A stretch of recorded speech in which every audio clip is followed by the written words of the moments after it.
Prosecution, call your next witness, please. Thank you, Your Honor. We would call Stephanie Happ.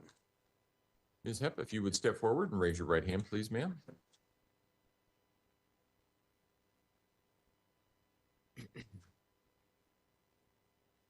You swear affirm the testimony about to give in this man will be the truth, the whole truth, and nothing but the truth. Go ahead and have a seat in the witness stand. Please watch your step as you step into the stand.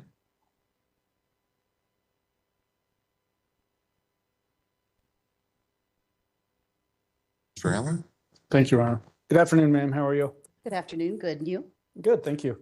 Will you please introduce yourself to our jury and then spell your first and last name for our court reporter? Yes, my name is Stephanie Happ, Happstefanie. I am the senior firearms examiner with the Colorado Springs Metro Crime Lab. So what education do you have that allows you to do that job? My education consists of a Bachelor's of Science in Chemistry with an emphasis in criminalistics. I received that from the Metropolitan State College of Denver. During my degree program, I was required to complete an internship, and I did so with the Jefferson County Sheriff's Department's Crime Lab for a period of about 2 years. While I was with them, I had the opportunity to work in all the different areas of their laboratory, so I got a good understanding of a variety of different forensic analyses. I had training in latent print processing and examination, crime scene investigation, controlled substance analysis, and question document analysis. After my time with them, I spent a short period of time with the Colorado Bureau of Investigation, and then I was hired in my current capacity in October of 2007 as a firearms examiner, and that's where my firearms training began. That first year was very much like an apprenticeship where I simply shadowed the senior examiner so that I could get an understanding of the types of things I would be asked to do. After approximately a year, I was accepted to the California Criminalistics Institute, where I completed an additional year of intensive study in all the different types of firearms-related analyses. I had training in serial number restoration, shooting incident reconstruction, a variety of armorers courses that were designed to teach me how to identify how different types of firearms should work and how to identify abnormalities if there were any present. I spent a large period of time focusing on the microscopic tool mark comparison process as it relates to firearms as well as other types of tools. At the conclusion of that year's period, I returned to the crime lab and I completed a series of competency and proficiency tests and became established as the primary examiner for the lab. To date, I've had over 1,000 hours of training with respect to all those different types of firearms related analyses and thousands of additional hours of research and study in the lab.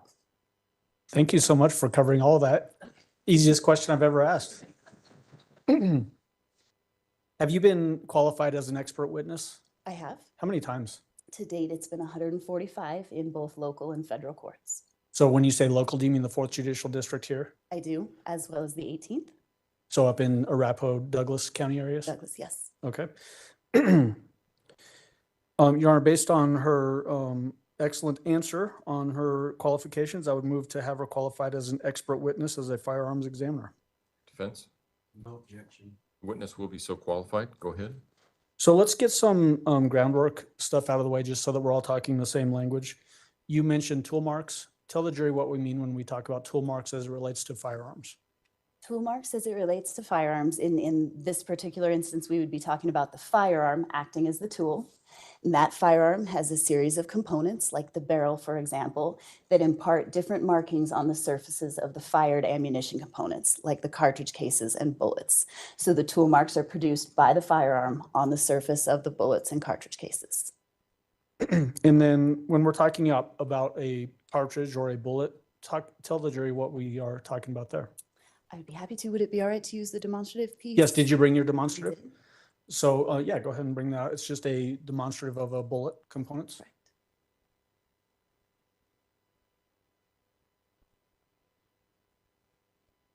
So this is just a large plastic demonstrative piece. It depicts, rather, a cartridge of ammunition in its unfired state. When a cartridge of ammunition is fired, the firing pin component of the firearm contacts this silver portion right here, the primer. The primer contains a shock-sensitive material that, when it's struck, ignites a powder charge that's located inside the body of the cartridge. As that powder charge burns, there's a very rapid buildup of gases, and it's those gases that are responsible for forcing the bullet down the barrel of the firearm and almost simultaneously forcing the action of the firearm open so that the cartridge case, or the empty piece after it's been fired, can be extracted and ejected or kicked out of the chamber of the firearm, readying the firearm to be loaded the next time.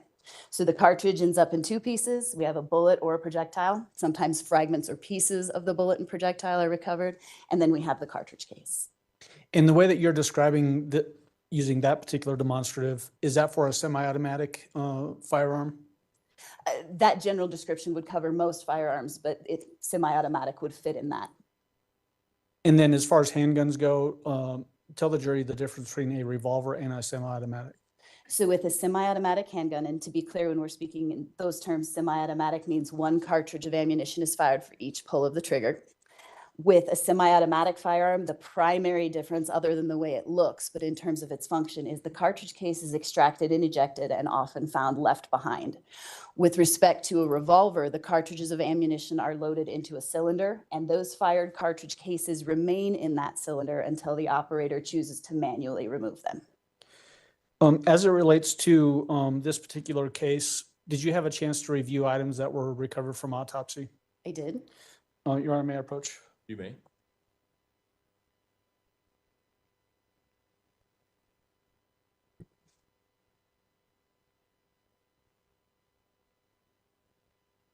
I'm going to start out by showing you People's 89 that was previously admitted by Holly Smith, a crime scene technician from Florida. Did you have a chance to look at that item? I did not evaluate this specific item. Okay. Those little plastic red tips, do you recognize what those are? They appear to be consistent with the polymer plugs that are incorporated into various hollow point designs of bullets. Did you send over some pictures to give us an example so that the jury understands what we're talking about, the polymer plugs? I did. And, you know, at this time, I'd ask for permission to publish 2 demonstrative photos of Hornady rounds of ammunition that show that polymer plug. Has the defense seen these? Yes, they have. And Is there an objection? No. All right. Go ahead. we're pulling them up now. So this is the first, just please describe what we're talking about there. Sure. This is an actual live cartridge of Hornady ammunition. You'll see the projectile or the bullet is the copper colored portion sticking out at this side here. The cartridge case is the silver or nickel colored portion on this side here. You can see in this profile picture, the nose of the bullet located right here has a material that's placed inside. This particular type of bullet is referred to as a hollow point bullet. It's a bullet designed to expand when it comes into contact with tissue. That expansion is to facilitate staying within the target at the time it enters. It's also to facilitate a larger wound tract. Does that mean basically that the bullet head is the way I'll say it, expands so that it has more friction? It opens up, looks very much like a mushroom. It's actually called mushrooming. So the top of that opens up like flower petals and it increases the diameter of that projectile. Okay, and if we could pull up the next demonstrative. Tell the jury what we're looking at there. This is a photo looking down at that same cartridge. So now instead of looking at it like this, you're looking at it from this way. And it's just capturing an example of what that polymer plug that some ammunition companies utilize. That polymer plug is designed to prevent that hollow point cavity from filling up with other materials, preventing the expansion of that bullet when it comes into contact with tissue. And then the item that I put on the, that I just handed you, People's Exhibit 89, those plastic red tips, is that consistent with what we're looking at in this demonstrative exhibit that would prevent the round from being plugged as it's fired through something? Yes, they do appear to be consistent with that. Okay. I'm going to retrieve that.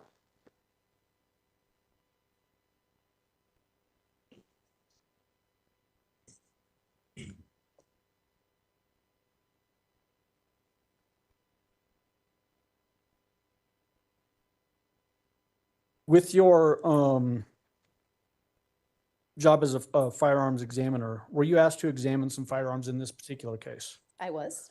What exactly were you asked to examine for this case? I was asked to look at 3 different firearms, complete mechanical functioning examinations on those firearms. So an examination to determine whether or not they work and whether or not they work the way the manufacturer intended.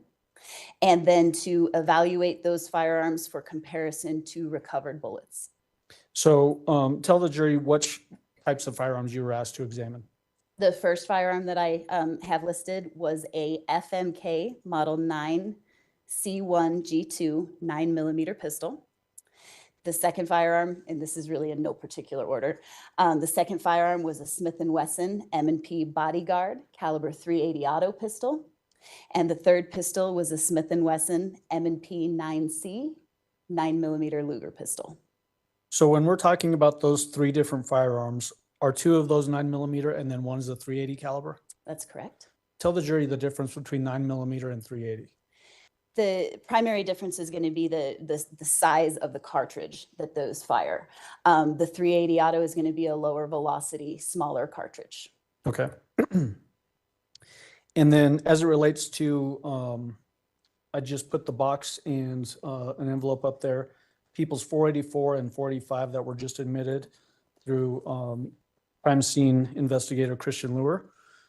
Did you have a chance to look at those items? Yes, I did. Is that the same as what you just described as the Smith & Wesson M&P? I'm sorry, not the Smith & Wesson M&P, the Smith & Wesson model M&P 9C 9mm?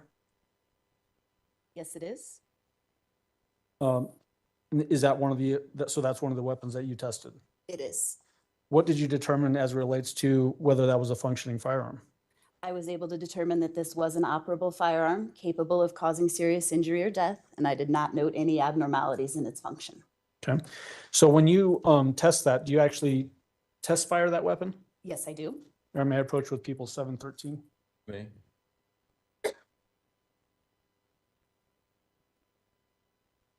You recognize 713? Yes, I do. How do you recognize it? I recognize it from the label that I created when I created these items, as well as my dates and initials on the seal. Is it in the same or substantially the same condition today as when you packaged this up? It is. And I move for admission of people 713. Defense. Exhibit 713 will be admitted. Go ahead. So when you do a test fire, what do you do? How do you do that to compare maybe rounds or projectiles that are found in an investigation to what you're test firing?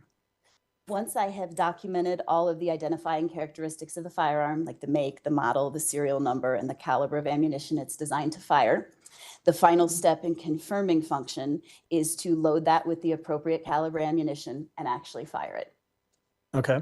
And then once you have an expelled round from your test fires, what do you do with that expelled round? I recover those cartridge cases and the bullets. The bullets are fired into a giant steel tank full of water. That water serves to slow those bullets down gently and without imparting any additional markings or details on the surface of those bullets. So when I recover them from the water and I look at them, I know that any marks produced on the surface of those bullets are solely produced from the barrel of the firearm that I just fired them through. I recover those bullets from the water tank as well as the cartridge cases, and those now become an item of evidence in the case. And is that what we have in 713?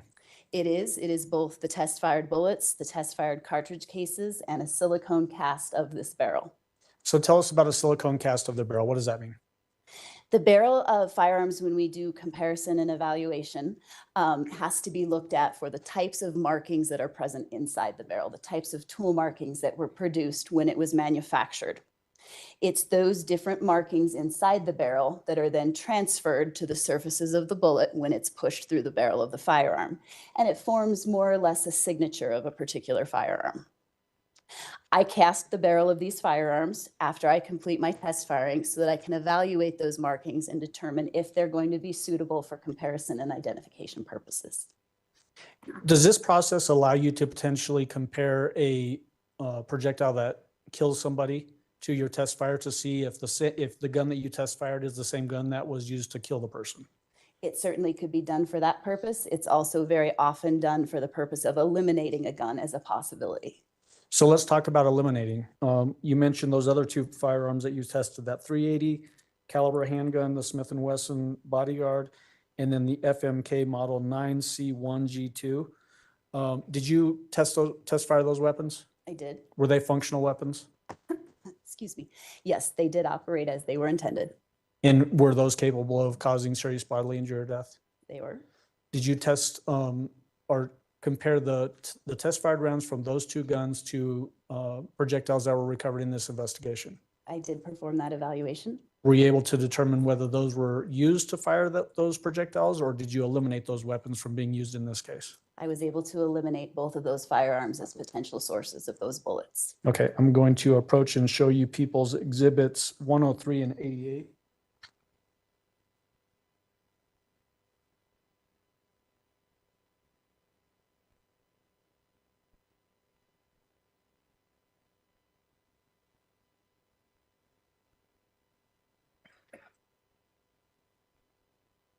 I want to start with People's number 103, which was previously admitted by crime scene technician Kelly Smith from Florida, 2 projectiles that were recovered from a pillow.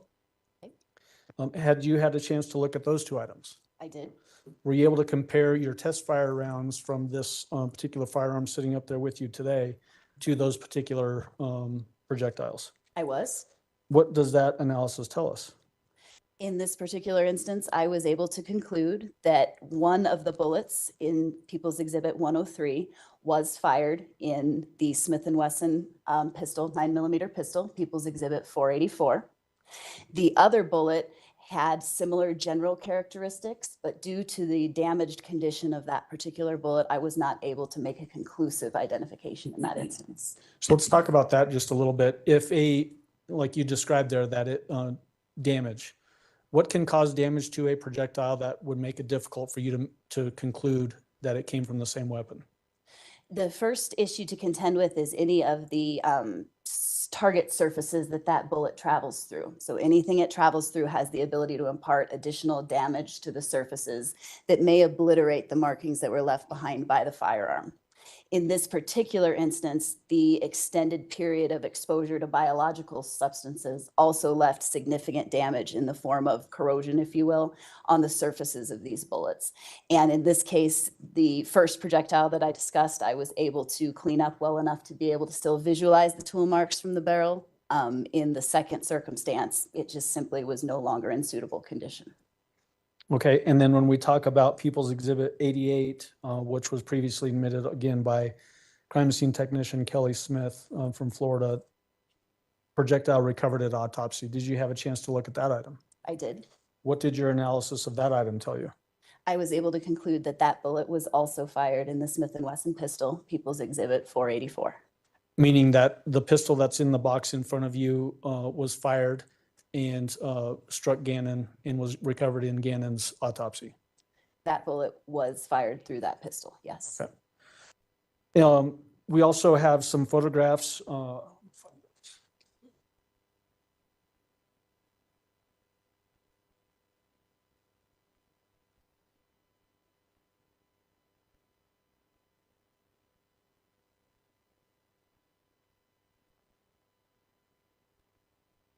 Before you got on the stand with the photos.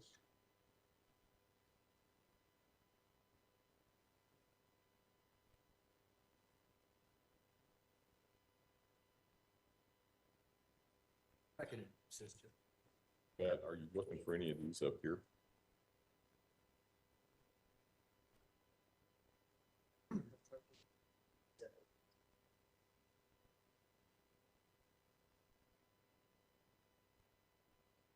Mr. Allen, Yes, sir. are you looking for that stack there? Oh. Okay. So those were previously admitted.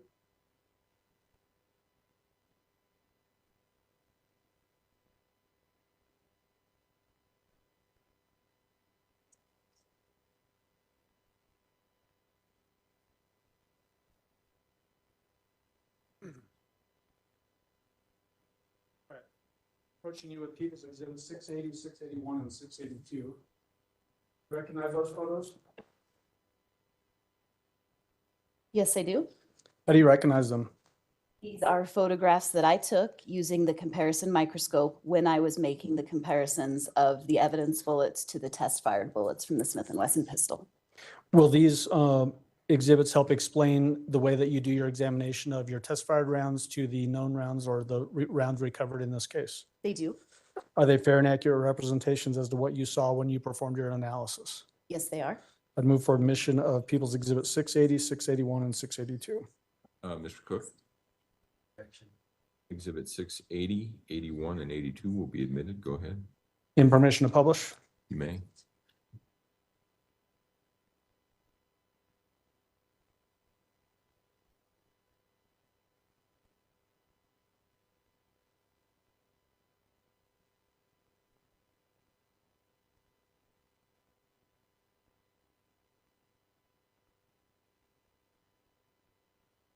I think you just turned the screen off, Judge. I did. Okay. Let me know when you're there.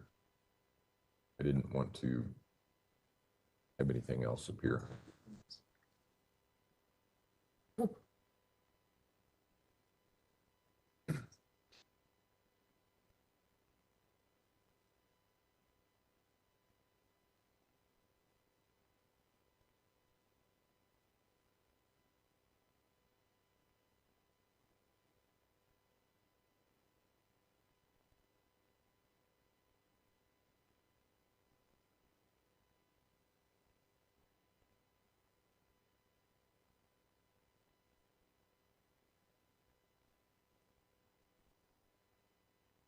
That's it.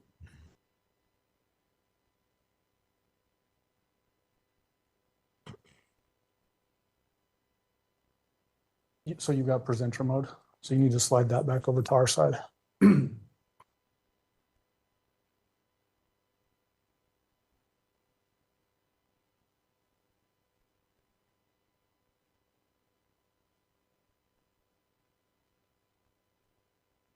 It's, yeah.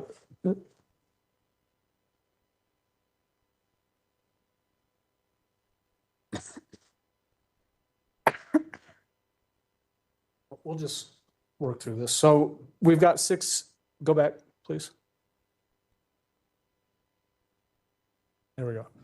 So this, the main picture in the center of the screen, my eyes are getting bad, so I can't read the exhibit number when it's smaller like that. Does that say 680? Yes, it does. Okay, so tell the jury what we're looking at in People's Exhibit 680. So People's Exhibit 680 is a photograph of one of the bullets that I received for comparison purpose. This, to me, at the time, it was known as item 727. This photograph is taken using a camera that's hooked up to the comparison microscope. The comparison microscope is simply a large scope that has one set of eyepieces to look through and two stages. So when I mount items on those stages and look through the eyepieces, I can see both of those items simultaneously side by side. And I can increase the magnification at varying levels as I work through the analysis to look at those different tool marks that are present. In this instance, what you're looking at here is the hollow point bullet expanded. So when we talked about the mushrooming effect, that's what you see here. This is the nose that opened up, and this is the base of the bullet here. And in this photograph, it's just documenting the overall condition of the projectile, as well as one of the land impressions that I evaluated. What is, just so we understand it, what's that opaque blob in the front of the bullet? This material right here is just a sticky wax substance that I use to hold the bullet in place so that I can turn it and rotate it on the microscope as I work through all the different surfaces. In this particular Exhibit 680, can you point out some of the tool marks that we talked about earlier on this particular item? I can. So in this particular area right here, this thing that looks like tracks right in the center, that's what's known as a land impression. The area above it right here and the area below it right here is what's known as a groove impression. Those are, lands and grooves are high spots and low spots that are formed into the barrel of a firearm. They're formed in a particular number and with a twist to either direct the bullet to spin to the right or spin to the left when it's fired. The purpose of rifling is for spin stabilization. It allows that bullet to travel in the straightest possible distance for the longest amount of time accurately. It's very much like throwing a spiral football down a field as opposed to just lobbing it out there. Those markings are impressed then onto the surface of this bullet as it passes down the barrel of the firearm. Okay, and then if we can move on to 681. What are we looking at in 681? 681 depicts only one photograph of many that were taken, during the comparison process. And what you see here is item that was known to me as item 727, so one of the evidence bullets. There's a black line that runs down the center here separating the two images. And on the left-hand side is a portion of the test-fired bullet that I generated using the Smith & Wesson pistol, People's Exhibit 484. And what I'm capturing in this photograph is the overall size dimension correspondence, as well as an area of detail that I'm interested in right in through here. And then there was some additional detail in through here. When you say the item that you understood as number 727, what specifically, for your purposes, is item 727? 727 was the bullet that was recovered from the victim at autopsy. Okay, thank you. And then if we can go on to 682.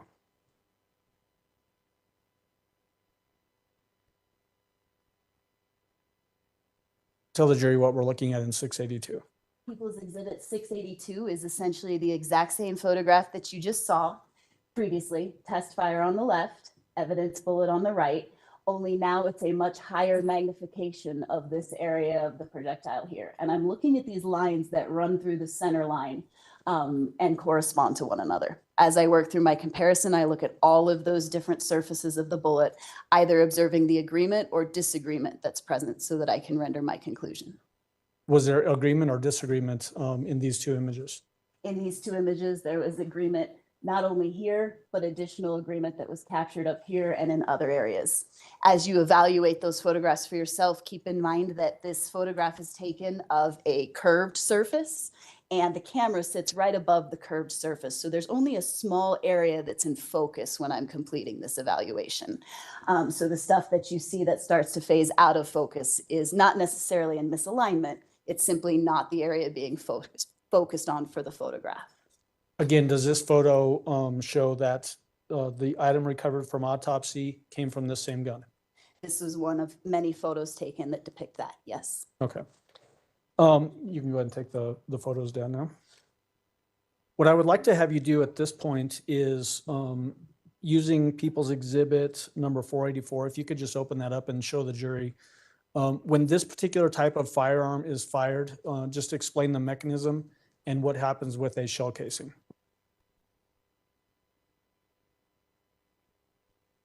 So I'll first point out that People's Exhibit 40 is secured not only into the box, but it has a gun lock running through the action of the firearm. So in its current state, I can see the chamber is open, there's no ammunition present, and it is completely safe. It could not be fired in this condition. So what you're looking at is a pistol that is not fully open or closed.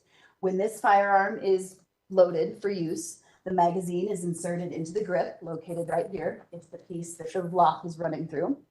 The slide, which is this top portion up here, is pulled to the rearward position and allowed to move forward again. And when that occurs, the slide pushes a cartridge of ammunition from the top of the magazine into the chamber of the firearm, or this rearmost portion of the barrel. That action also cocks this firearm and it's readied for firing. To actuate firing, the operator would pull the trigger of the firearm and that would send the firing pin into the primer component, into the primer component of the cartridge and detonate that primer component so that firing can occur. The bullet will travel down the barrel of the firearm and the action or the slide will be forced rearward so that that cartridge case can be extracted and ejected and the next round can be placed in the chamber of the pistol. So when that particular type of firearm is fired, it kicks the shell casing out like in your demonstrative exhibit of your bullet? It does if it's operating properly and if nothing is impeding movement of that slide. When a shell casing is kicked out of a firearm like that, do they pile up in a nice, neat little pile? Not necessarily. It very much depends on what surfaces those cartridge cases may hit as they exit the firearm. For example, if you're in a room and there's furniture or walls or ceilings present, those cartridge cases may hit those surfaces and they can bounce all over the place. Conversely, if you're outdoors and you're standing on a nice fluffy bed of grass, as that cartridge case exits the firearm and lands in the grass, it may rest where it lays. So its terminal point may be very consistent. Is there any such thing as a disintegrating shell casing? Meaning that if a firearm is fired like this, that a shell casing doesn't come out or it just disappears? I'm not aware of one just disappearing. I'm aware of them perhaps not coming out of the firearm, but not disappearing. Okay, so that's all I have. Thank you. Cross-examination? Good afternoon, how are you? Good afternoon, I'm well, thank you. So can you look at the exhibit with the pistol in the cardboard box again? Of course. Are firearms or handguns, semi-automatic handguns, are they like a shotgun that's a semi-automatic where they're left-handed and right-handed shotguns? Are there left-handed and right-handed pistols? Are we speaking in terms of the direction it ejects? Yes. Yes, there are. Examining that one there, would that be a pistol that is shot by a left-handed or a right-handed person? I should say that it could be fired by either a left-handed or a right-handed person, but I will state that it ejects the cartridge case if it's being held in its conventional proper manner. It ejects the cartridge case to the right. Okay. So more than likely, this would be a pistol that was shot by somebody that was right-handed. Cartridge goes off, is ejected to the right, so it's not going across the shooter's field of vision. I would object as to speculation. He's asking to speculate as to the handedness of the shooter. Well, I will allow him to rephrase the question because at one point he was talking about if it's in your left hand, the shell is going to be ejected over your field of vision. So I will allow that. What do you base your opinion on as far as that's a left or right-handed pistol? So I would not refer to it as either a left or right-handed pistol. I would simply address it in terms of what direction it ejects the cartridge case. And handedness, as far as shooters go, is one element to consider with respect to whether or not they want it ejecting to the right or left. But the other factor to consider is whether they're using their right or their left eye predominantly for sighting. Okay, well, let's say generally speaking, a right-handed shooter is right eye dominant. That pistol there is going to eject the shells in a right direction. That is correct. Okay, so if I'm holding a pistol, my finger pistol, it's deadly, watch out. If I'm right-handed holding my pistol in the right hand, the shells from that are going to eject out away from my body. That's correct. They will come this direction, so they will not cross over you. Okay, if I have a semi-automatic pistol that is associated with more of a left-hand favorable shooter's ejection, if I'm holding that with the right hand, it's going to eject to the left, and it's a semi-automatic pistol, so you can shoot more than one time, correct? That's correct. I'm going to have cartridges ejecting across my line of sight. That is correct. If this ejected from the left side of the pistol and I'm right eye focused, it's going to eject this direction. And having spent shell casings, if I'm shooting more than one time going across my line of sight, might not be optimal shooting and aiming conditions to have stuff going right across my face. For aiming purposes, yes. Okay, so if you had somebody that was left eye dominant and a shooter that was left-handed, it would probably be better to have a semi-automatic pistol that ejects to the left. If I were that shooter, that is how I would prefer the design. Okay. So did you say that is a pistol that ejects to the right? Yes, it is. And so that would be a pistol that would favor a right-handed shooter, right eye dominant. That's how I would prefer it if I were the shooter. Okay. Now, may I approach the witness? You can put that back. Thank you. May I approach?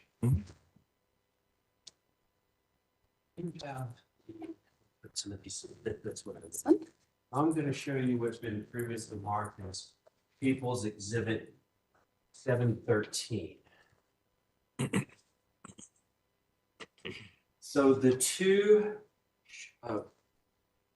if you can look at this, you have the actual bullet, the part that comes out of the shell. There's three of them there. Are those two that were recovered from the pillow and one that was your test fire, or are those all three test fires from the different pistols?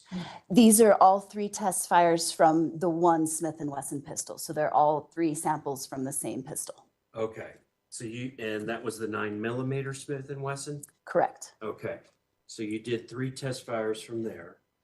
Do you have the bullets, or can you get the exhibit with the 2 bullets that were pulled from the pillow? That would be exhibit 103. Sure. Well, I'll take your word for it, Judge, because I can't find it. Yeah, there it is. Yeah, exhibit 103. Now,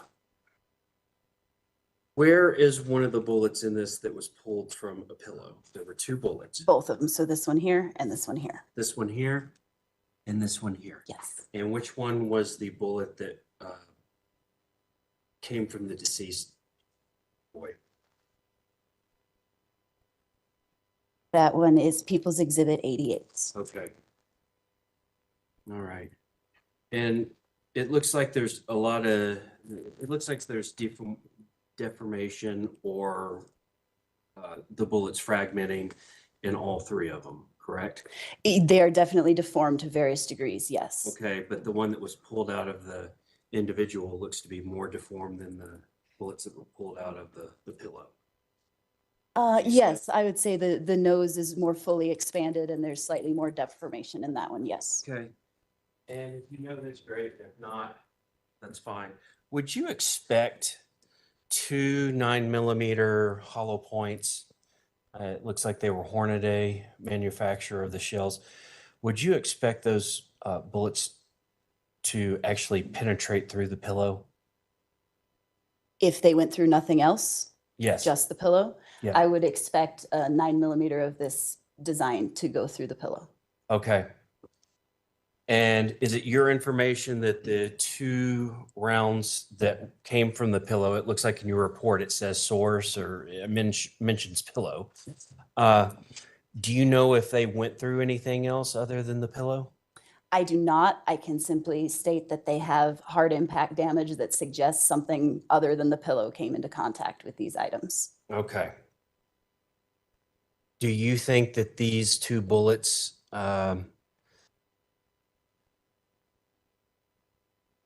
just a second here.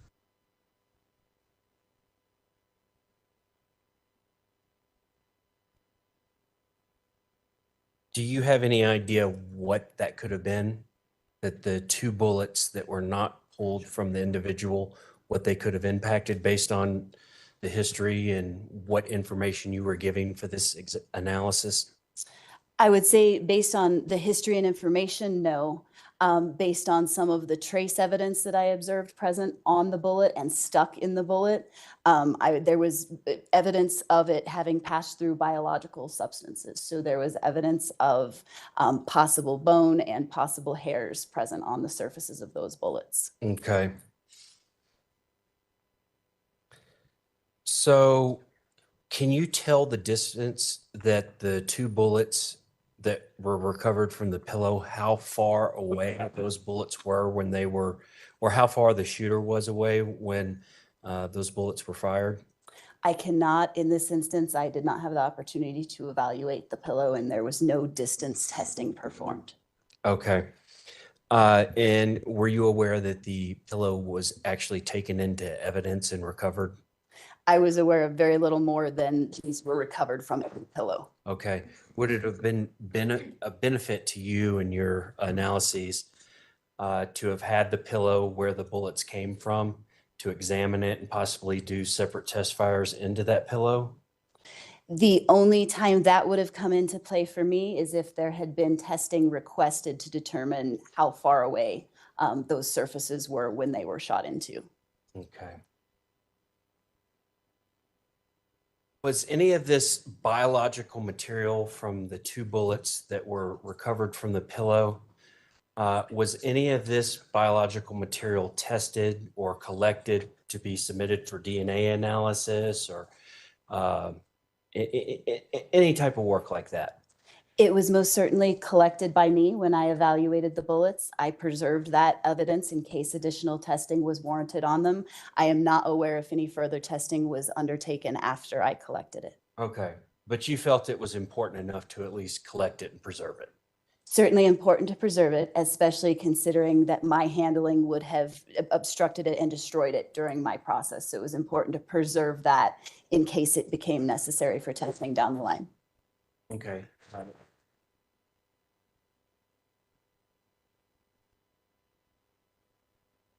That's all I have. Thank you. Redirect. Thank you, Your Honor. Ms. Happ, when you were talking about shell casings ejecting out of the right or left, would you say that, well, you tell us, are most guns manufactured to kick to the right? The large majority are manufactured with a right-hand ejection, yes. Does it require some special hunting to find a gun that will kick off to the left? Sometimes special hunting, there are a few manufacturers if you want your firearm in that configuration that you might seek out specifically, or you can consider purchasing a different slide for that firearm to allow that function. In your opinion, as an expert, is it common for a weapon like this that the shell casings kick to the right can be handled equally as effectively by either a right or left-handed person, Yes, it can. or a right eye or left eye dominant person? It can. Were you aware that the shell casings recovered from that pillow were in a suitcase with a decomposing body? I became aware of that later, yes. Could that have been contributing to some of the biological substances that you found on those two those two projectiles? That certainly contributed to some of it, yes. And then as it relates to other types of scientific testing, is it very common or not very common to find fingerprints on bullets? On fired bullets? Yeah. It would be very uncommon to find that after a bullet passes through the barrel. Theoretically, the way that would work is the fingerprint would be deposited before it was fired. Then that bullet is going to pass down the barrel of the firearm. And as that happens, the action of the bullet rubbing in the inside of the barrel would obliterate the fingerprint. Further, if anything should sustain the firing process, as it goes into that target surface, again, that bullet will be wiped clean of whatever was present on it, fingerprint-wise. What about on shell casings? On shell casings, there's a greater likelihood that fingerprints can be recovered on shell casings. One, because this casing doesn't go through anything after it's been fired. However, there are elements of contact with the cartridge case and the body of the cartridge case inside the chamber of the firearm that may obliterate that. There's also a heat buildup that occurs when firing happens that may affect the cartridge case as well. So typically when we're successful with recovering fingerprints on fired cartridge cases, it's because they've been picked up afterwards and moved. What about, can you find fingerprints on shell casings that are never found in an investigation? No, that would be a definite no. That's all I have. Thank you. Do any of the jurors have any questions for us? Pass it forward and. Ms. Happ, did any of the three pistols you examined eject from the left? They did not. All three of these ejected to the right of the firearm. I'm going to ask this question. Let me know if you think it's outside your area of expertise. If someone is left eye dominant and a shell ejects across your field of vision, would that cause someone to miss?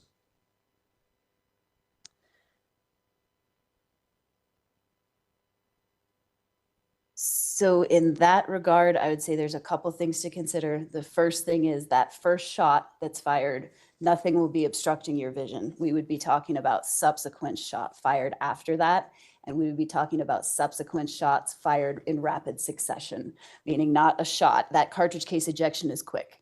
So the shot is fired, the cartridge case ejects and falls, often much faster than the shooter can recognize. Where that becomes a more serious consideration is firing of multiple cartridges where those shells are constantly running in front of the shooter's field of vision. I hope that covers it. I will allow reasonable follow-up as to those questions only. Prosecution? Are there a lot of factors that can go into accuracy of a shooter?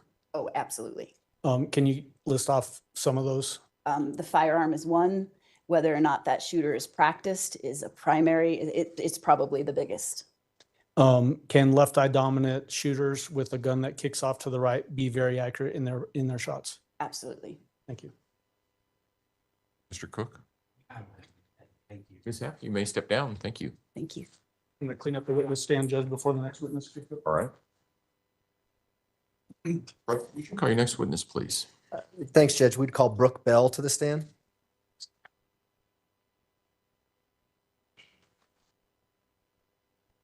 Yeah.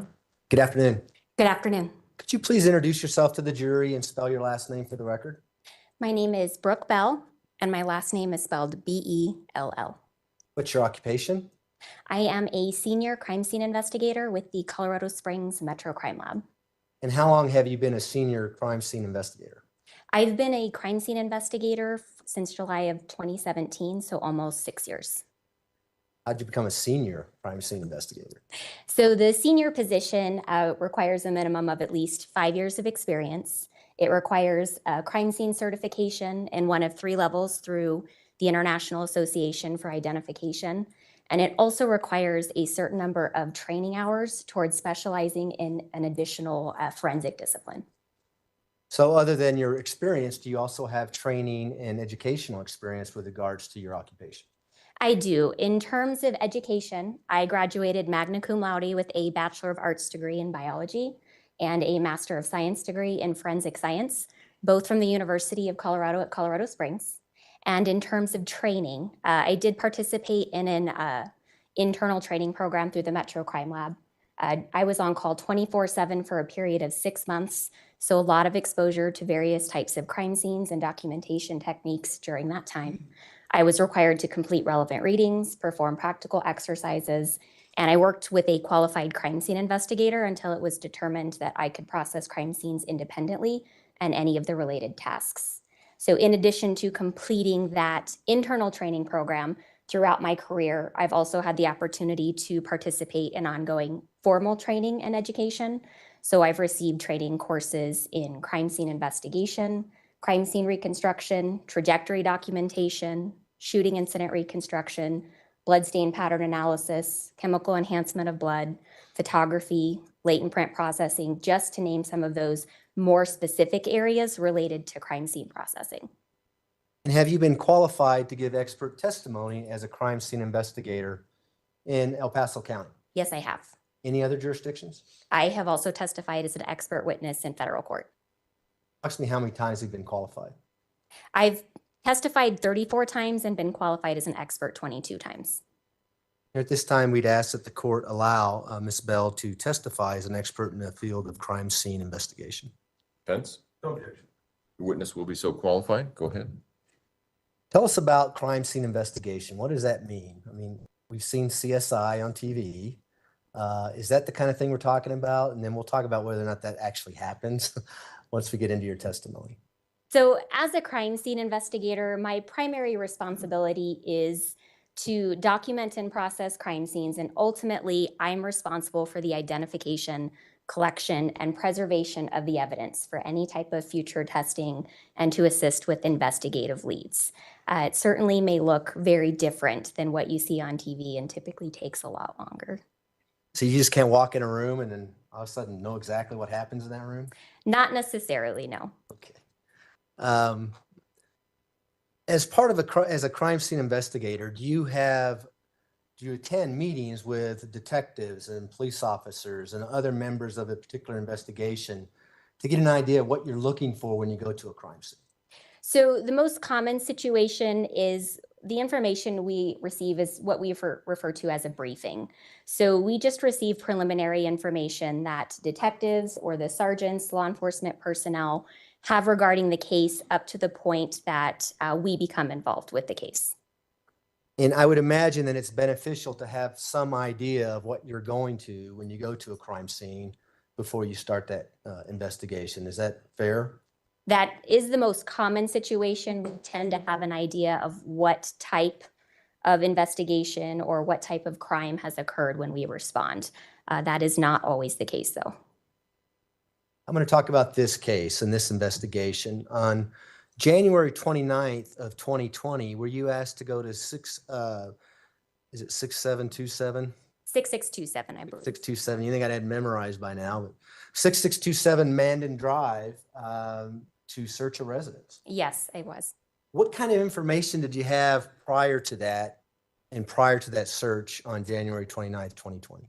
So the initial information that I received prior to responding to the residents was that an 11-year-old child had gone missing 2 days prior to my request to respond and document or search the residence where he lived.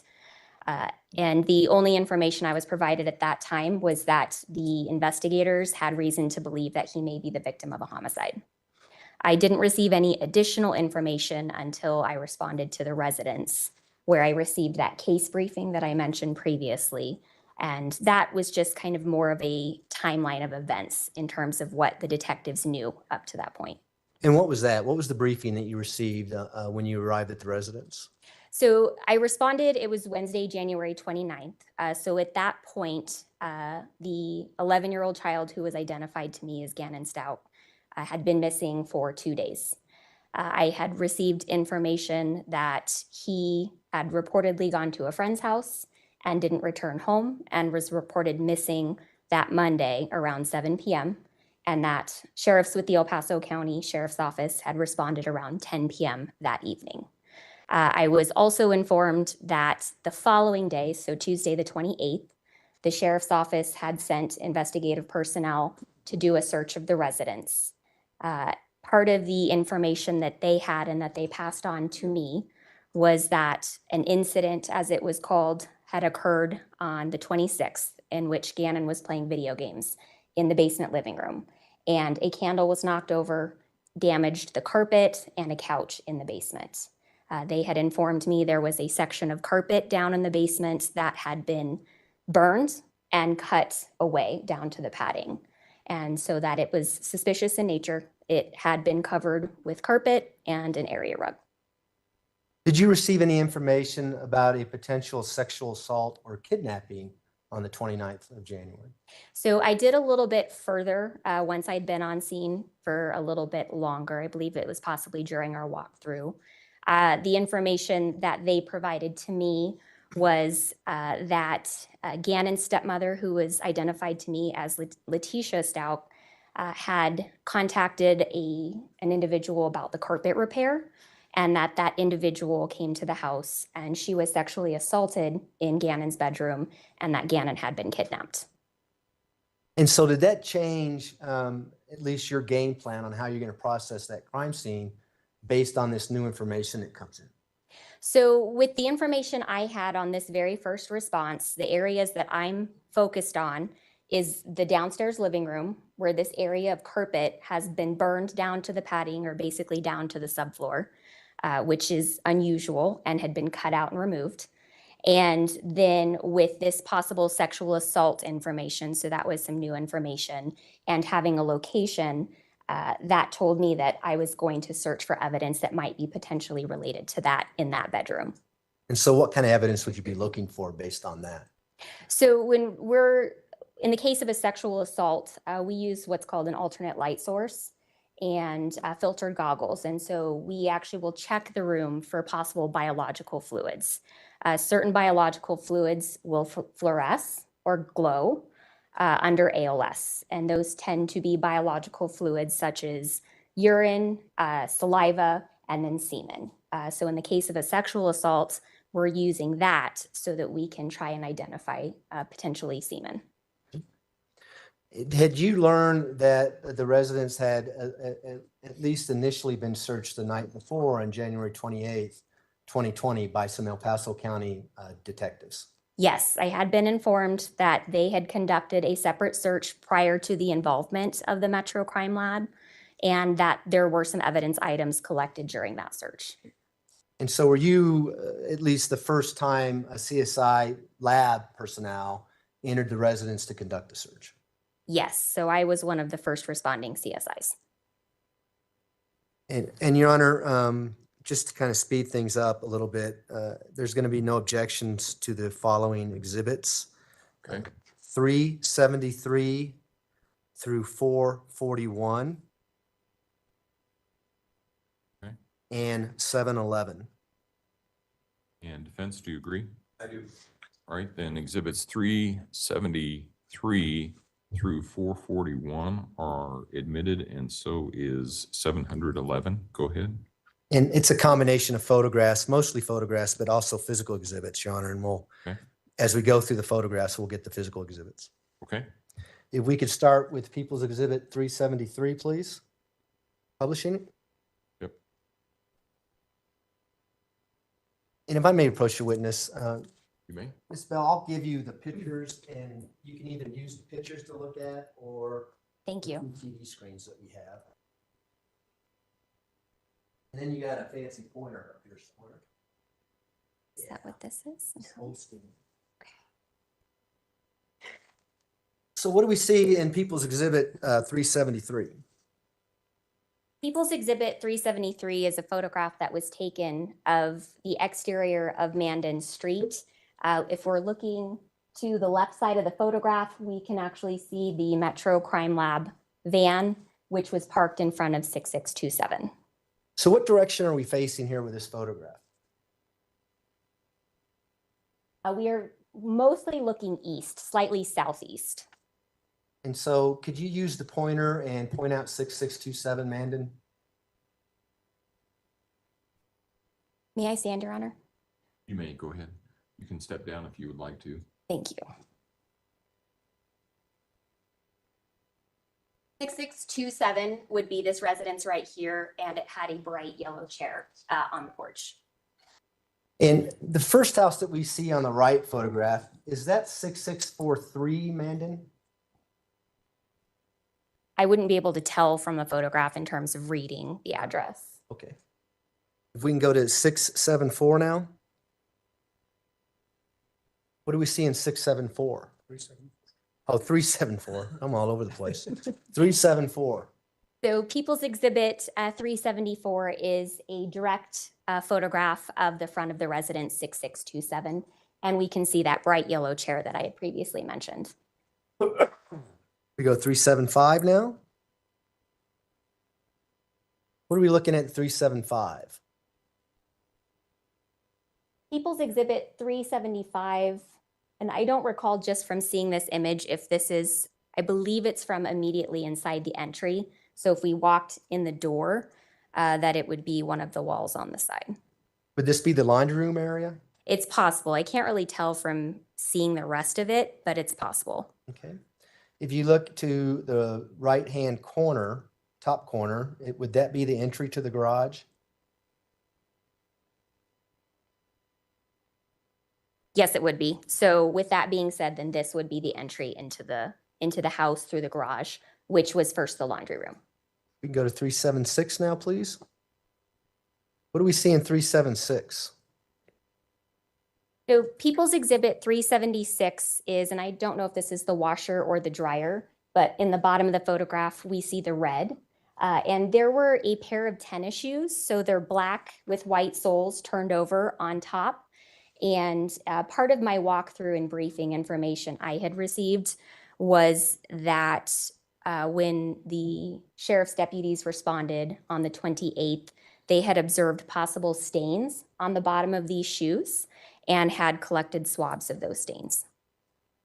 And did you say that was done on the previous night, January 28th? That's correct. So when I mentioned they had collected some evidence on that first response, that was one of those items. 377, please. Is this a close-up of the same shoes? Yes, it is. And then, Your Honor, 378 are the actual shoes. And just for the jury's benefit, we're going to be opening those with another witness. Okay. So we're not going to be opening those at this time. All right. We can go to 379 now. What do we see in People's Exhibit 379? So People's Exhibit 379 is a photograph inside the garage. And if we look in the upper left-hand corner, we can actually see the door that's open, and that's what opens into the laundry room. Now, on January 29th, were you looking for blood in this particular garage?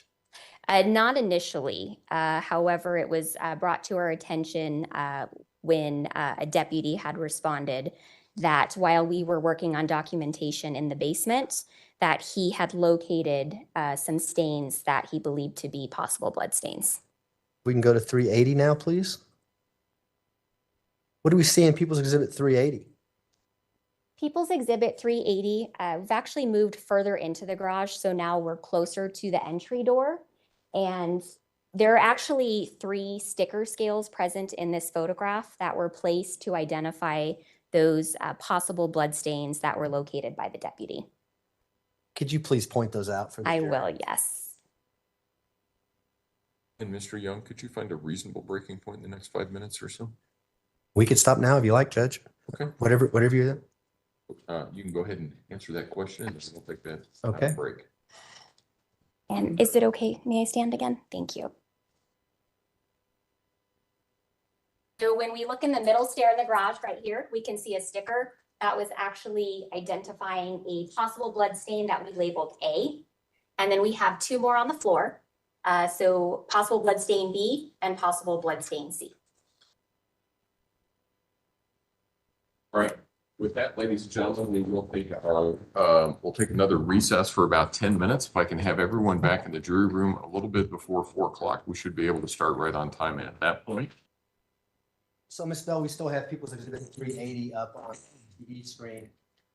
With regards to these placards A, B, and C that you just pointed out prior to the break, are they in direction from the door to where there are some, looks like some 2x4s on the ground there? So if you're referring to the lower left corner of the photograph, yes, there are some long 2x4s in that area of the garage. And when we looked at the picture of the entire garage, is that a space where a vehicle may be parked? Typically, it appeared to be where you'd pull a vehicle in, yes. Now, also on People's Exhibit 380, do you see any softball equipment in there or items related to softball? If we look to where the stairs are, there's a blue bucket over on the right-hand side of that photograph. There appears to be yellow softballs inside that blue bucket. And on the left side of the photograph, there appears to be some kind of bag that says Easton or, right? Yes, on the left side of the photograph on top of the green box. We go now to 381, please. What do we see in 381? People's Exhibit 381 is actually a photograph taken standing inside the laundry room, so we can see the tile floor, looking down at the stairs. And in the center of the photograph, we can see that sticker scale that I mentioned previously, and that was the placard A, so the possible blood stains that were observed there. And just so Christian Luer just testified, he processed this garage on February 3rd. Obviously, you did this on January 29th.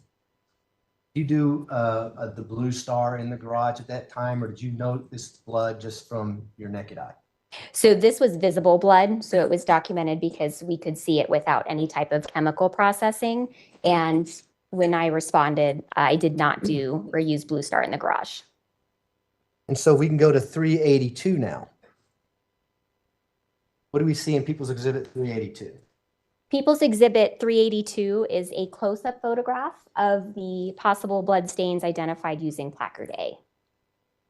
Ready to do some more exercise if you can get out and just show the jury exactly where the blood's located in this particular photograph. So we can see some dark staining throughout the center area of this photograph. Here, we can also see some slight discoloration over the left side of it. I know we're going to talk about how you swab these, but why don't we do it with placard A so you can kind of just show the jury what you did to collect this blood so that it could be tested So at a later time. So to collect a sample of any biological fluid, we have a package that is sealed of 2 sterile cotton-tipped swabs. So that's opened at the time that we're ready to collect the sample. We open a new package of distilled water and then just dampen the 2 cotton-tipped swabs. And then those are both rubbed at the same time over the stains and then placed back into that packaging and sealed into something we call a coin envelope. So it's a smaller envelope. And did you use 3 separate swabs for both A, B, and C placards? Yes, they did. And they're separated when you package them? Correct. So when we place them in those individual coin envelopes, those are sealed separately from each other. And then the big envelope is sealed, and then whoever gets into that envelope would have to sign something to know that someone's been in there. Is that how it works? Correct. So when we create an evidence barcode label, and I believe in this case, all 3 of those swabs were placed in a larger envelope under the same evidence barcode and sealed by the crime scene investigator. And then any subsequent testing that occurs on evidence within that package, the evidence item or the packaging is noted, and then additional tape seals are added and signed by that analyst when the analysis is completed. And Your Honor, for the record, the swabs from placards A, B, and C is item or People's Exhibit 386. All right. We can go now to 383, please. What do we see in People's Exhibit 383? People's Exhibit 383, is a little bit of a different perspective, a little closer, where we can see, again, the 2 sticker scales that were on the garage floor. We're close to those 2x4s that were previously mentioned. 384?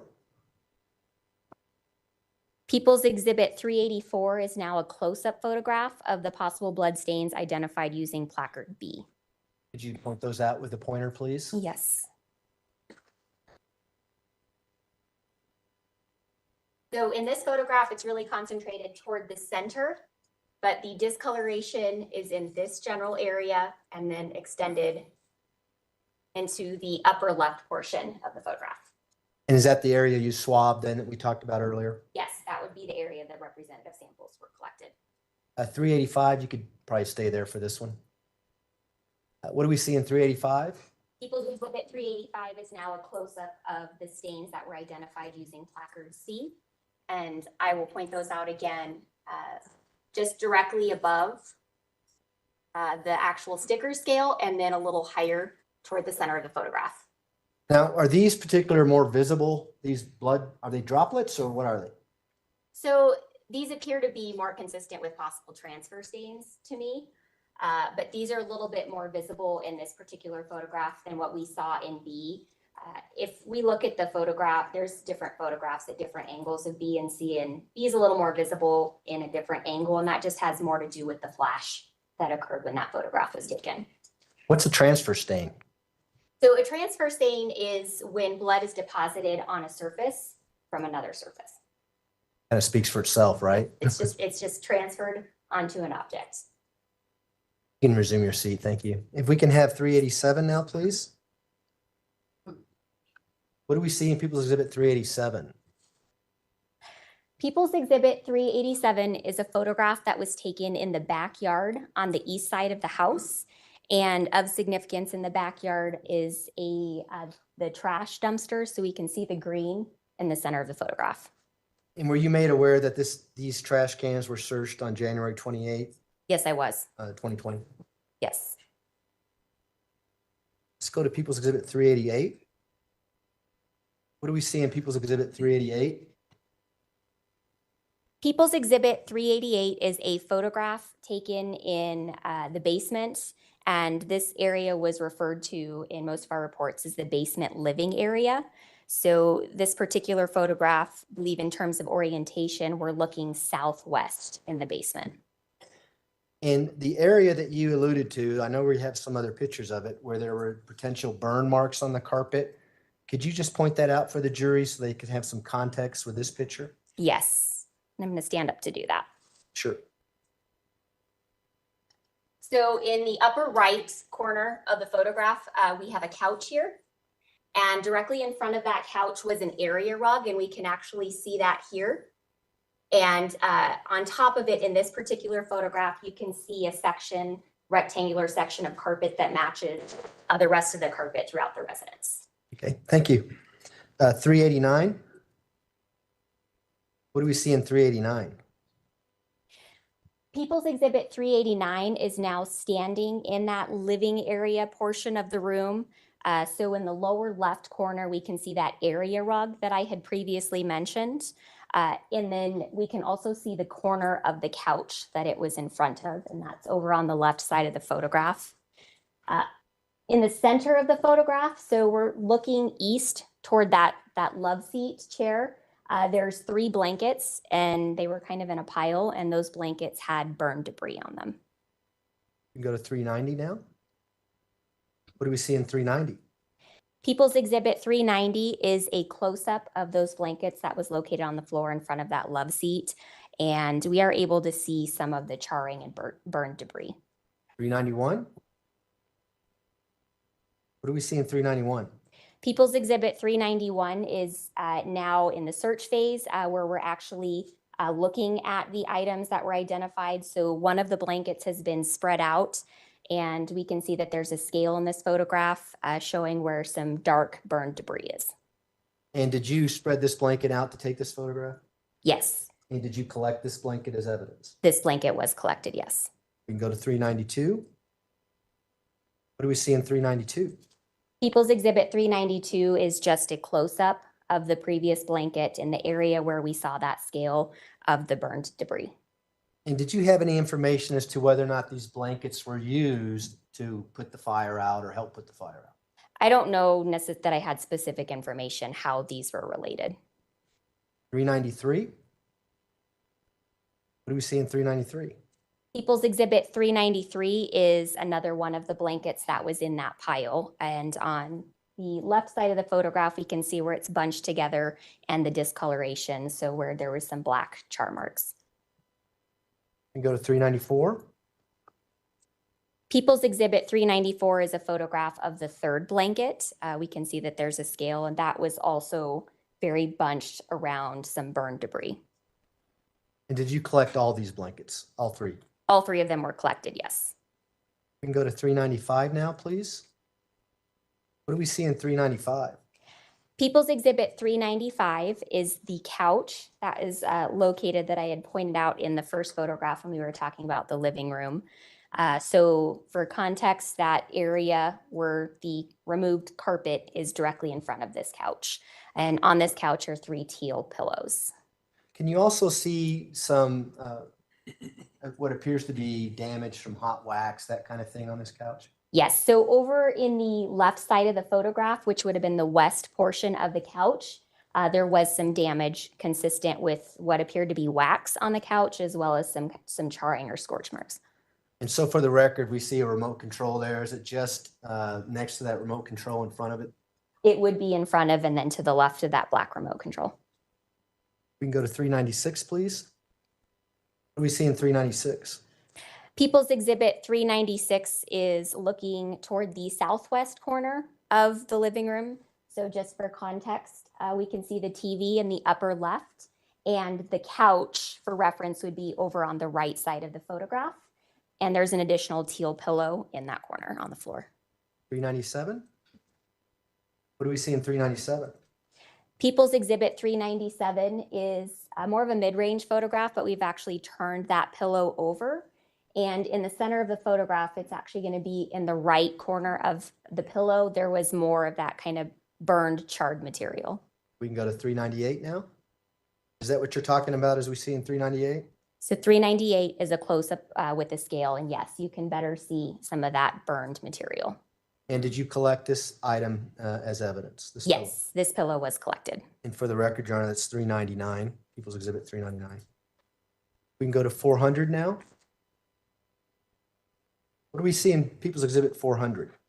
People's Exhibit 400 is actually being positioned against the west wall in the living room. So the couch, for reference, is what's on the left, and that love seat is over on the right.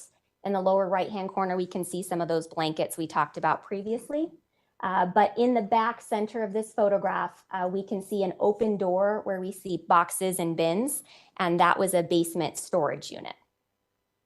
And can we see the staircase there to the left of that in the center of the picture, but it would go off to the left to go upstairs? Yes, you can slightly see the banister or the hand railing, and that would be the staircase that leads to the upper level. And so as you look at that storage room, if you go to the right, would that be where Gannon's room was? Yes, so there is a hallway behind that wall, and his door was over to the right and actually shared a wall with the storage room. We can go to People's Exhibit 401.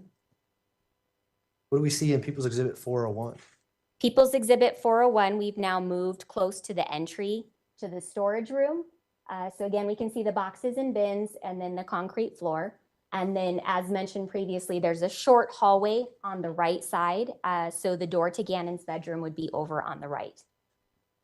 People's Exhibit 402. What do we see 402? People's Exhibit 402 is a photograph that's taken standing in the entry to the basement storage room, so the bins and boxes previously mentioned. In this photograph, we're actually looking toward the southeast corner, and an item of interest that was observed in the southeast corner, which we can see in the center of the photograph, is a small section of carpet. With regards to the boxes that we see in People's Exhibit 402, is that what it looked like on January 29th, 2020? These appear to be the original overall photographs. So that's the series of photographs that we take prior to doing anything on scene. So this would be the condition of the storage room when we arrived. We can go to People's Exhibit 403. What do we see in People's Exhibit 403? People's Exhibit 403 is now standing inside that storage room. And on the left side, we can see the furnace, and toward the center, we can see the water heater. Those were actually positioned on the same wall, which would be the west wall, as the entry into the storage room. People's Exhibit 404. What do we see in People's Exhibit 404? People's Exhibit 404 is just slightly rotated to the right from that previous photo and down so that we can see the concrete floor. If it helps for reference in terms of from the previous photo, that bottle of Gain in the previous photo, if you go back one. We're at 403 now. So it's shifted slightly to the right and down. And go back to 404.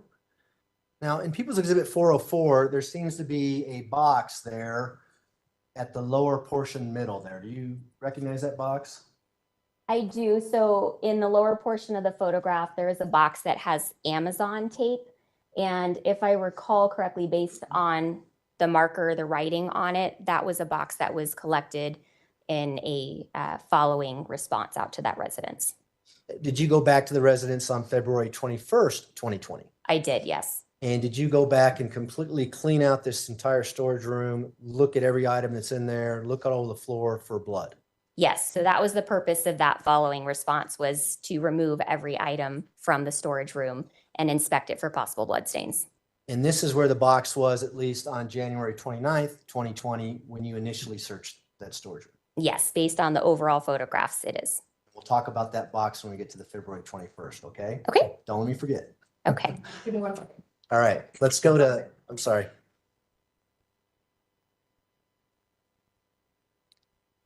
Ready? Okay, if we can go to 405 now, please.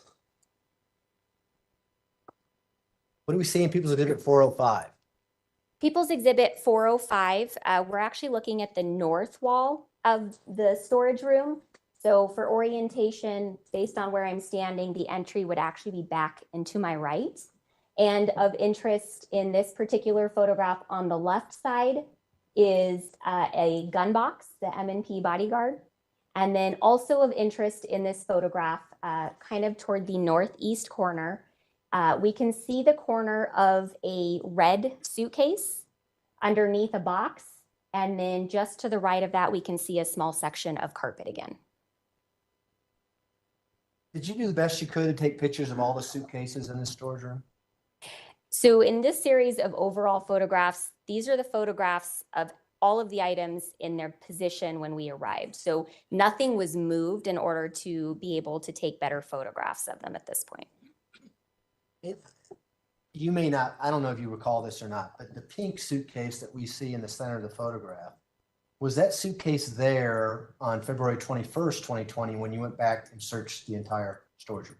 I don't recall offhand without going through those photos and looking closer. Don't let me forget about that one either. Okay. There's another item. I want to refer to a tub there that appears to have cables in it that's on the right-hand side of the photograph in the center there. Do you see that? I do. So all the way along the right edge, we can see a clear tub that has a purple handle. You can see just the edge of it. So that was another item of interest that was located and collected on a following response on the 21st. And at least on January 29th, 2020, that's where that tub is when you're out there processing the storage room. That's correct. And did that tub later have blood on it? It had what appeared to be possible blood stains on it when I observed it. You don't like it when I say blood, right? Unfortunately, we're not allowed to say that because we can't confirm it. But based on our training and experience, that was the reason it was collected. It appeared consistent with blood stains. And is that why we talked about that Amazon box earlier as well? Correct. So there were possible blood stains observed on that box. Okay. We can now go to People's Exhibit. What are we at? 406, please. What do we see in People's Exhibit 406? So People's Exhibit 406, we've rotated slightly to the right from the previous photograph. So we're now looking at the southeast corner of the storage room. For reference again, in the lower left-hand corner, we see that red suitcase that I mentioned previously. It's very difficult to see, but just a tiny piece of the carpet in the lower left corner. And the previously mentioned clear tub with the purple handle. And if it helps again with reference, the wall over on the right side is actually the wall that would be shared with Gannon's bedroom. We can go to 407 now. What do we see in People's Exhibit 407? So People's Exhibit 407 is at the point where we've started removing some objects from the basement storage room. So we can now see that red suitcase a little bit more clearly. And there are some carpet fibers sitting on top. And then directly behind it, slightly to the right, we can see a larger section of carpet that I had mentioned that was mostly covered in some of those previous overall photographs. And as you're searching the storage room on January 29th, 2020, as well as February 21st, 2020, did you ever see a large olive green suitcase in the storage room? I don't recall seeing one. Did you ever see the suitcase that Gannon's body was recovered in? No, I did not. Have you ever seen it under the bridge or at any time? I've not seen it at all. If you would have saw that in that time, would you have photographed it as you photographed these suitcases here? Well, everything was photographed as I observed it during that time. And obviously the suitcase was found sometime later, but I was never shown what that suitcase looked like. And do we also see the tub that you said had presumptive blood on it in this photograph? So that clear tub with the purple handles, yes, is over on the right side of the photograph. We can go to 408 now, please. What do we see in People's Exhibit 408? People's Exhibit 408 is now a closer photograph of the top of that red suitcase. And toward the back area is actually where we can see some of the carpet fibers and carpet debris. I'm going to jump ahead a little bit, but did you later find some carpet that had been cut to kind of cover that area where the burnt carpet was? Yes, yes, they did. Did you eventually collect the carpet that we see in People's Exhibit 408? Yes, so during the search portion of this storage room, that section of carpet was actually pulled out of that room and opened. And just point for the jury where the carpet is in this photograph, just so we all know where it's at. So your red suitcase and then kind of the carpet fibers and debris toward the back. And then the large folded section of carpet is directly behind it in the center of the photograph up top. Great, thank you. We can go to 409 now, please. What do we see in 409? People's Exhibit 409 is a close-up so that you can better see some of the carpet debris and carpet fibers on top of that suitcase. And then to the right side, we can see a part of that carpet. 410? What do we see in People's Exhibit 410? People's Exhibit 410 is when that section of carpet was pulled out of the storage room. It had been rolled and folded. And when I opened the fold, concealed inside was a smaller piece of carpet that had possible blood stains on it. And can you point that out for the jury just so we can distinguish between the small piece and the large piece? So the large portion of the carpet was this entire section. And then the small section concealed inside, right in the center where we can see some very visible staining. Can we go to 412 now, please? What do we see in 412? People's Exhibit 412 is a close-up photograph of the possible blood stains observed on that smaller piece of carpet. And then we do have a scale in the photograph. And you collected the smaller piece of carpet, I take it? Both sections of carpet were collected, yes. And the small piece of carpet, Your Honor, would be People's Exhibit 413. The large piece is People's Exhibit 711. All right. We can go to 414 now. What do we see in 414? People's Exhibit 412. 412, right. It's helpful to have these photos up here. People's Exhibit 412 is that smaller section of carpet that we just saw the photographs of with the visible stains. It's now been turned over. And what's of note in this photograph is that we can see some additional stains on the top surface in the lower right corner and in the center, and that the actual entire section of carpet is discolored in comparison to the rest of the carpet underneath. And could you tell whether or not, looking at these stains on either side, what kind of stain it is? You alluded to transfer stains when we were in the garage. Not necessarily, at least on the upper side of the carpet, due to the texture of the carpet. Looking on the other side, the fact that it's gone through, typically we might call something like that a saturation stain, where it is actually gone through the carpet. So is that what we're talking about as we see in 411? Yes. So that's more of a saturated stain? Potentially. It's difficult to say, but it is consistent with some type of transfer or saturation stain. Now we can jump ahead to 414. What do we see in 414? People's Exhibit 414. So this large section of carpet that I removed that had the smaller one with the visible stains, when I opened that entire section of carpet, there were two corners that had been cut off and were missing. This People's Exhibit 414 shows a section of carpet. So when we go back into the living room, and I had mentioned that there was a section of carpet placed over the area that had been cut out. This is showing that section of carpet that had been in the living room and showing the visible seams appearing to match as if that section of carpet had been cut off this larger one. Going back to the red suitcase with carpet fibers on it, the carpet's found right next to that. Yes, so that's that very big folded one. That's that piece of carpet. Would it be consistent with someone cutting the carpet over the suitcase in the storage room? I don't know where it would have been cut, but having the carpet fibers on top of the suitcase just indicates to me that that carpet had been moved or manipulated. Okay. We can go to 415 now. What do we see in People's Exhibit 415? So People's Exhibit 415, we are now seeing that area in the basement living room in front of the couch. So for reference, the couch is in the upper right-hand corner. You can see the remote and those burn marks on the couch that we had talked about previously. We can see a patch of carpet has been cut out in a square or rectangle. And then we can see the black padding underneath. And it might be difficult to tell in this photograph, but the shape and characteristics were pretty consistent and appeared to be burn and char marks in that padding. 416? People's Exhibit 416 shows a patch of carpet covering that. In the right side of the photograph, we can see that area rug we talked about previously as well that's been pulled back.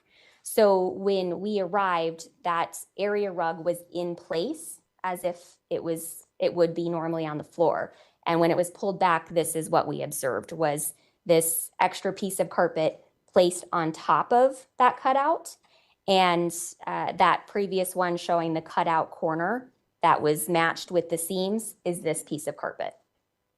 We can go back to 416, please. 415. And people that did the 415, what was your understanding on how this fire started that we see the results from in 415?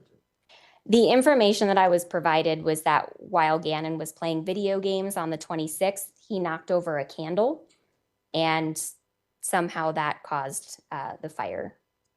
Is that consistent with your training, your everyday knowledge, a candle falling on the carpet, burning right through the carpet, through the pad, all the way to the concrete? That's not what I would expect to see, no. Why is that? I wouldn't expect, a lot of carpet and materials are made to be more burn resistant. So you could hold a lighter to carpet and it's not instantaneously going to burst into flames. We've also had training with our local fire department where we've actually done that exercise, laid carpet out, held a lighter or a torch, trying to set it on fire, and then doing that with different ignitable fluids to see how long it would take to actually set and burst into flames. Would it take a significant amount of heat to create that char mark? It would, and it would have to be a sustained heat. So not just a quick, without some type of ignitable source.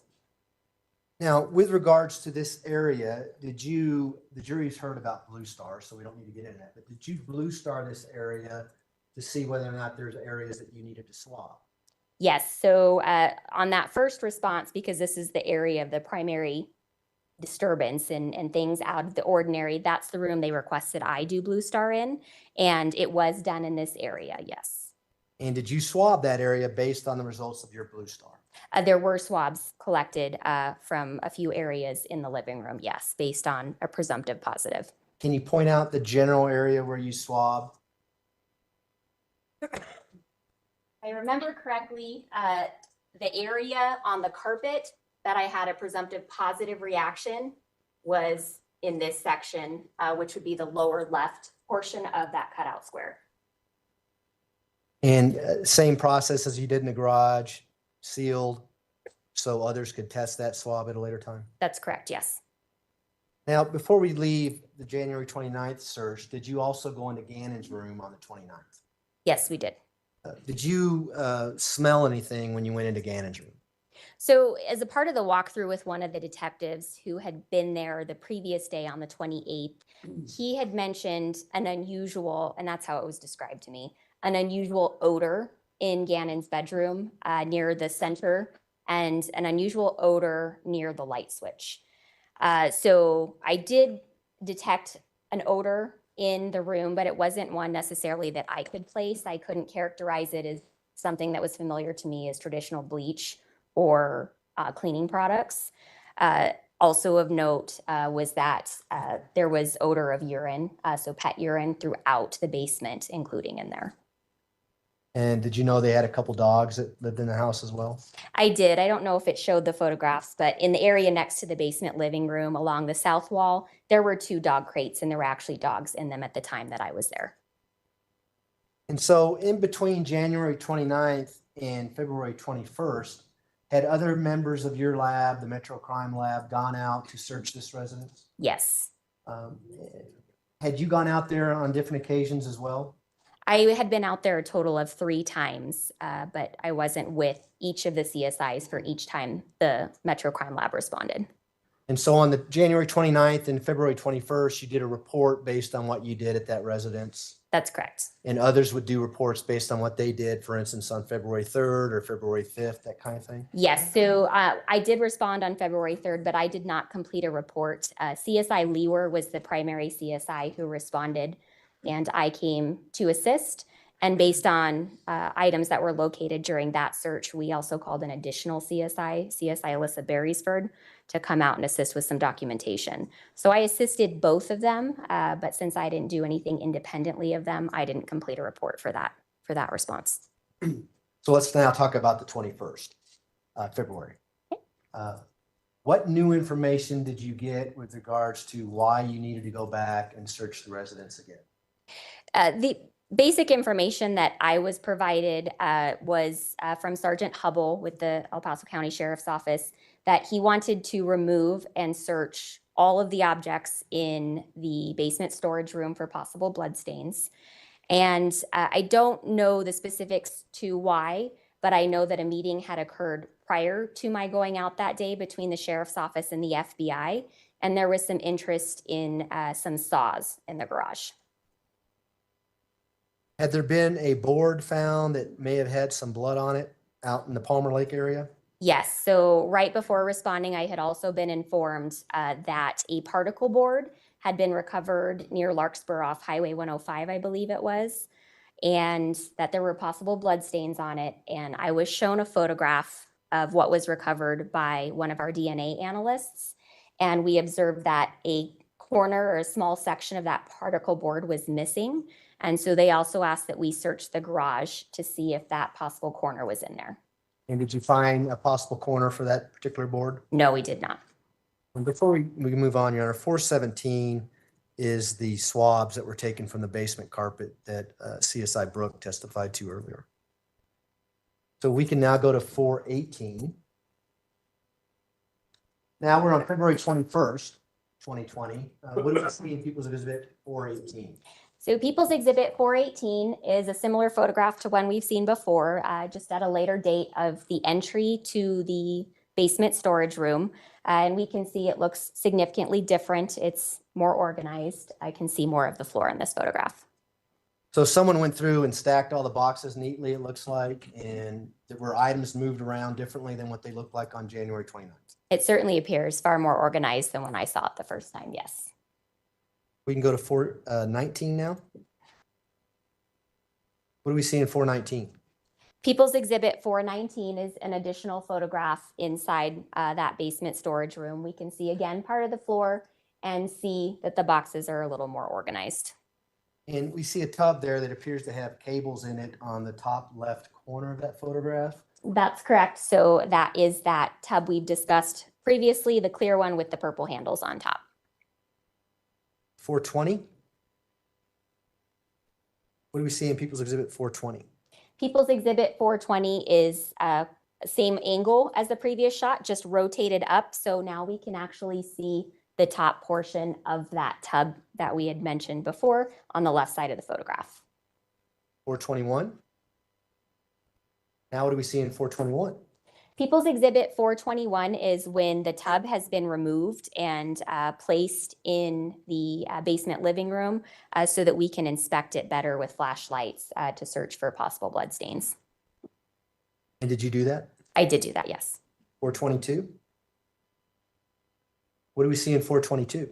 People's Exhibit 422 is a photograph that I actually took during the evidence processing portion. So this was taken, I believe, a few days later in the lab with the evidence barcode label and is an overall photograph of the item. For the record, People's Exhibit 423 is this plastic tub that we see in People's Exhibit 422. All right. 424.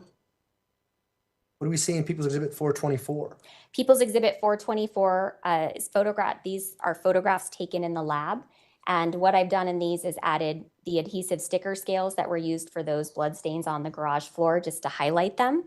And these are going to be close-up photographs showing stains that were visible on this tub. So just to the left of this marker, we see what? So between the purple handle and the sticker scale, we can see some visible stains consistent with possible blood stains. 425. What do we see in 425? People's Exhibit 425 is another sticker scale, and this was placed to show the discoloration located at the corner of the tub all the way to the left. 426. People's Exhibit 426 is that same corner. We've just rotated to the other side. And just based on the change in light, we can actually see that there's some discoloration on both sides of the corner. 427. People's Exhibit 427 are some visible stains located to the left of the scale underneath the lid. 428. People's Exhibit 428 is showing a stain on the right side of the tub in this photograph on the lip, the under part of underneath the lid. 429.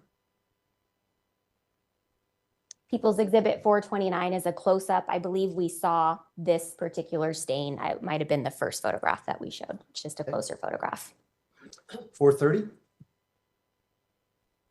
People's Exhibit 430 is an additional possible blood stain located on the edge after the lid was taken off. 431.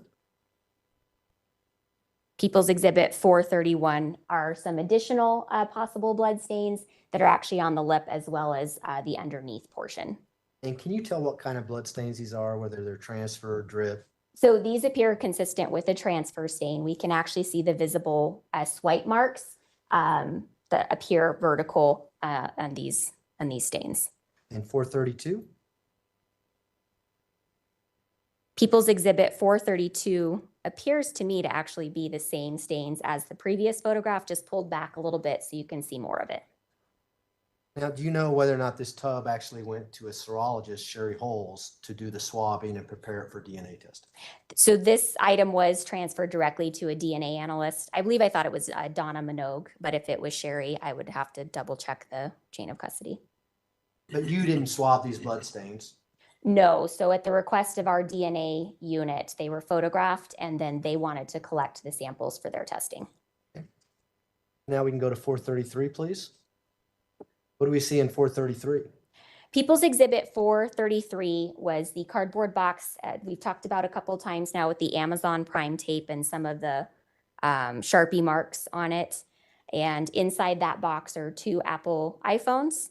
And on 2 sides of this box were stains that appeared to be possible blood stains. 434? Go ahead. People's Exhibit 434 is a photograph taken in the lab. So we can see the evidence barcode label that was created. This is an overall photograph, and in the upper left portion of the corner to the left of the Amazon Prime tape, we can see 2 areas of stains. Your Honor, for the record, 435 is the actual Amazon box that's in evidence. Okay. 436? What do we see in 436? People's Exhibit 436 is a close-up of those 2 stains mentioned previously to the left of the Amazon tape. And would these be transfer stains or some other type of stain? They appear consistent based on some of the movement to be a transfer stain. 437? What do we see in 437? People's Exhibit 437 is an even closer photograph of the lower stain to the left of the Amazon tape. And People's Exhibit 438. People's Exhibit 438 is actually the opposite side of the Amazon box and was some visible possible blood stains located there. Transfer stain? It appears consistent with a transfer stain with that movement and kind of filtering effect that we see. So if this is in fact blood, would that be consistent with a bloody object rubbing against the box? Yes, it would. People 439? What do we see in People's Exhibit 439 now? People's Exhibit 439 is inside that basement storage room. We can see the concrete floor and we can see Sharpie marks on the floor. So after all of the items had been taken out of the storage room, we did do Blue Star on the basement, and then the areas with the presumptive positive reaction were actually circled with Sharpies. And did you photograph the Blue Star in the basement? So there was an attempt made and we had a bit of a camera malfunction. And when that started happening, that's actually when I decided to go ahead and circle the areas where we had that reaction. The reaction was observed by 4 individuals, but that way we could have a visual of the areas that had that presumptive positive blue glow. 440? What do we see in 440? People's Exhibit 440 is again a photograph of the floor of the basement storage room where we can see the circled Sharpie marks. We can actually still see some of the spray from the liquid Blue Star as well. But for point of reference, in the upper left corner, we can see kind of the 2x4. So that's actually where the entry was. So this actually spanned across the storage room to the northeast corner, kind of where a sump pump was located. Could you use the pointer again and just kind of point out where the circles are? I don't know, maybe we can, I need to go over there and turn the lights down on that switch. It's up to you. It's the green buttons there, Which one? both of them. That helps.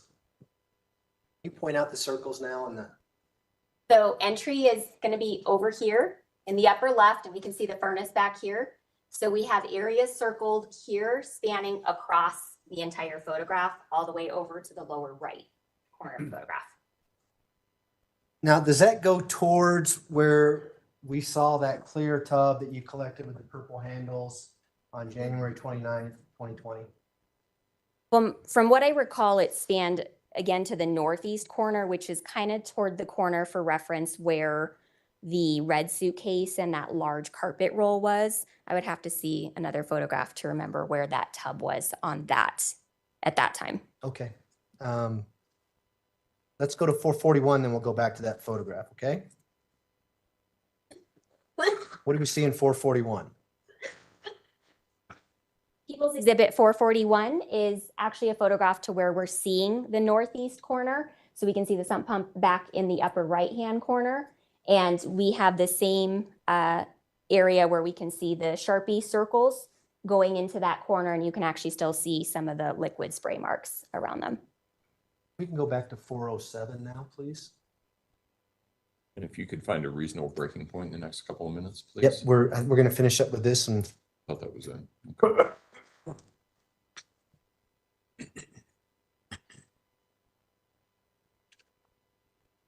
okay, we have 407 up now. There's the red suitcase that you alluded to. Do you see the tub there? Yes. So based on seeing this photograph and the proximity of the tub to that area, yes. So those did go in that general direction. That sump pump I had mentioned is actually just to the left behind all of those boxes. Those are my questions, Jar. Thanks. Okay. Ms. No. Ms. Bell, I'm going to have you step down. And because I have some things that I need to attend to. So I'll have you step down. You'll have to come back on Monday. Okay. Okay. All right. So we'll see you back on Monday at 9 o'clock. Thank you, Your Honor. Thank you, ma'am. We'll go from there. Yeah, we just have one other issue to bring up. Go ahead. Judge. Are you ready for it now? Yes. Yeah. Okay. It's come to our attention. Hold on just a Okay. second.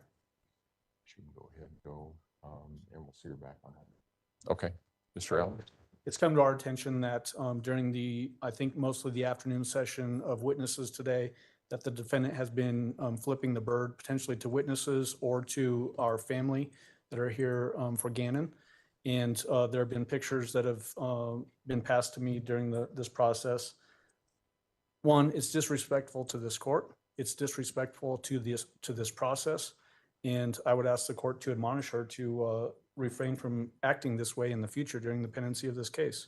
Okay.